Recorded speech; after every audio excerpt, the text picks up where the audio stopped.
Welcome to the Tech Egg. Don't get scrambled. Enjoy the video. You begin now. Open Settings and confirm your phone supports Assistant Voice Unlock. That saves wasted steps. Next, make sure you already have a secure screen lock, PIN, pattern, or password, and a signed-in Google account. The assistant uses those credentials to confirm identity.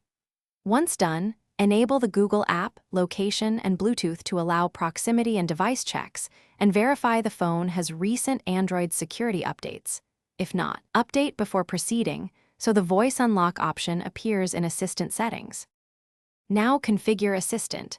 Open the Google app, tap More, then Settings, and choose Google Assistant.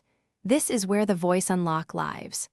Go to Lock Screen or Voice Match settings, follow prompts to enroll your voice model, and when asked, confirm your existing lock credentials so Assistant can grant access securely.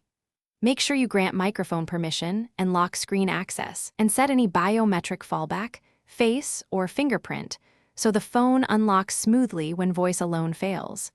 This step ties the voice sample to your secure key. Finish by testing. Lock the screen, step back a few feet, and speak the wake phrase clearly. Assistant should authenticate and unlock if your voice matches. If it fails, retrain the voice model and rerun the enrollment. Also check the microphone and confirm all permissions are granted. Make sure ambient noise is low during tests.